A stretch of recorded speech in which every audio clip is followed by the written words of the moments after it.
Estamos ahora en el cuarto audio, bueno, cuarto después del introductorio, sería el quinto, sobre el tema de los evangelios.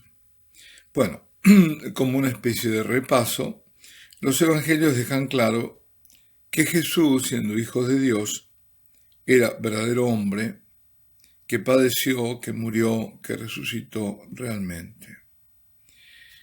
Marcos y Juan subrayan especialmente la humanidad y la divinidad de Jesús.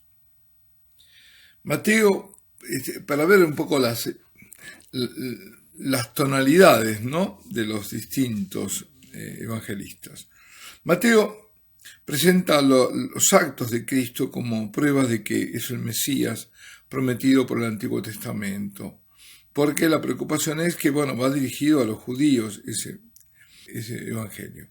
Lucas, que también es el autor de Hechos de los Apóstoles, y que es todo una continuidad muy grande, está escrito dirigido a un cierto Teófilo, que puede ser un artilugio literario, ¿no?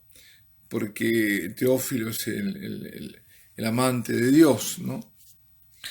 Pues Lucas, explica cómo las palabras, las acciones del Señor constituyen ese origen del cristianismo y se preocupa en mostrar también al Dios misericordioso en Jesús de Nazaret. Mateo, Marcos y Lucas se conocen también como sinópticos, habrán escuchado más de una vez, evangelios sinópticos. ¿Por qué? Porque si ordenamos el contenido en 3 columnas paralelas, se observan muchas coincidencias. También hay diferencias, claro. Pero en un solo golpe de vista tenemos por eso de ahí viene sinopsis, ¿no? Es decir, la visión de un solo golpe, la visión conjunta, lo facilita esa forma de verlo, la visión conjunta. Jesucristo entonces es y será siempre para el hombre el camino, la verdad y la vida. Y el cristiano debe conocer a Cristo. Creo que la mejor definición es de un cristiano es aquel que ha tenido un encuentro con Jesucristo. Es decir, que todo este conocimiento nos lleva, nos ayuda a tener ese encuentro personal con Él. El conocerle tiene una finalidad. No se ama aquello que no se conoce y no se conoce aquello que no se ha anunciado. Por eso todo comienza con un anuncio. Así que todos los evangelios nos llaman ¿a qué? A leerlos, a meditarlos, a ejercitarnos, como decía el Papa Benedicto también, en la lección divina, que es leerlos en la oración, leer qué dijo, qué me dice, qué respondo yo. Descubrir en la escritura el pensamiento de Cristo, aprender a pensar con Cristo, a pensar con el pensamiento de Cristo para tener, diría el Papa, los mismos sentimientos de Cristo, para poder a los demás también dar el pensamiento de Cristo, los sentimientos de Cristo.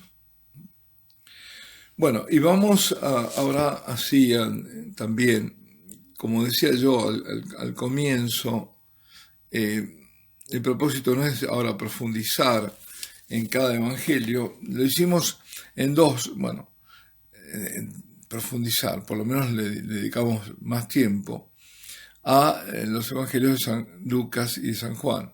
Aquí no vamos a hacer eso, sino vamos a ver las particularidades de cada evangelio, ¿no?, y de cada evangelista.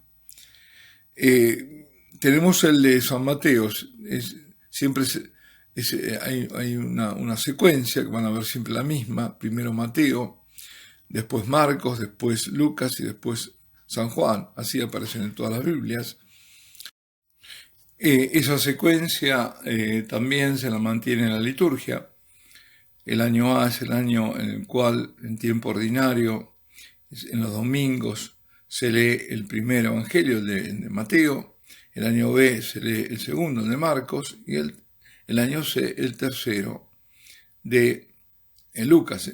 Por ejemplo, ahora este año que comenzó a partir del Adviento, es decir, después de Cristo Rey, comenzó el nuevo año litúrgico, y ahora las lecturas serán, cuando sea el tiempo ordinario, las correspondientes, bueno, ya empiezan a ser, mejor dicho, las del el evangelista Marcos. Bueno, son curiosidades, pero bueno, como van a escuchar, año A, año B, ¿qué es esto? ¿Cómo se cuentan? Bueno, es así. En cambio, no hay un año D para San Juan. San Juan está como mechado, aparece en los distintos años litúrgicos, siempre aparece San Juan. Así que vamos ahora a ver, San Mateo como primero. No es el primero que se escribió, probablemente no fue ese, probablemente. También aquí no sabe muy bien, porque, como decía, parece que había originales que ya se perdieron, ¿no? Que originalmente se escribió no en griego, sino en arameo, o podría ser hasta en hebreo, pero bueno. Sin embargo, todo lo que tenemos ahora daría para pensar que Marcos ha sido el primero. Es un texto de San Mateo orgánicamente escrito, y como también alguna vez dije, los destinatarios inmediatos eran los judíos convertidos al cristianismo. Ya era este evangelio conocido en los documentos cristianos que se conservan de fines del siglo I. Por eso decíamos que entre 60 y 100 están escritos. Siempre el más tardío se lo ha dado al de San Juan, pero parece que tampoco es así. Hay algunos indicios que no es así. Yo aquí me voy un poquito, quizás a veces de tema, pero bueno, no de tema, quiero seguir una línea, pero a veces me voy un poco a un costado. Pero yo creo que vale la pena, porque, a ver, creo que lo habíamos comentado, sí, lo hemos comentado, no me acuerdo en cuál ciclo, en cuál serie, el cuadrado mágico.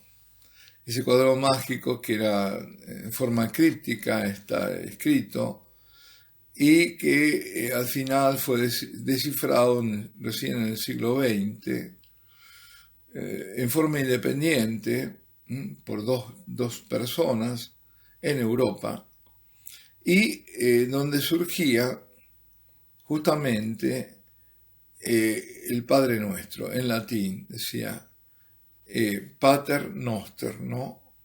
El Pater Noster era como un acróstico, en realidad en forma de cruz, se unían en la letra N, pero sobraban dos letras.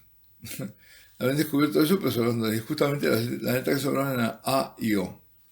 Y A y O son alfa y omega en griego. Entonces, si es alfa y omega, ya está haciendo alusión al Evangelio de San Juan, donde es ahí donde aparece: yo soy el principio, el fin, alfa y omega. Es el Evangelio ya al Apocalipsis. Entonces, ¿qué tiene que ver esto? Bueno, tiene mucho que ver, porque esto fue encontrado en Pompeya. Pompeya se sabe, cuando fue sepultada. Pompeya, junto con Ercolano, Ercolano en italiano, ¿no?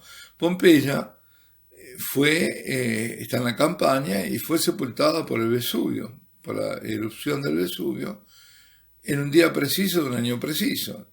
Fue el 24 de agosto del año 79. Así que, por lo tanto, esto ya se conocía antes del 79, antes de esa fecha. Aunque pongamos que lo hubieran hecho el día anterior, el 23 de agosto del 79. Entonces no se puede decir que es tan tardío como el 90 o el 100. Ya se conocía, evidentemente, el Evangelio de San Juan. Alguien puede decir, bueno, era por tradición oral. Podría ser. que no estuviera todavía escrito. Pero ahí estamos. Entonces, bueno, perdón por esto, que me estoy yendo un poco del tema. Quiero seguir con San Mateo. Entonces decía que ya era conocido a fines del siglo I. Bueno, vamos a detenernos aquí para seguir en el próximo audio.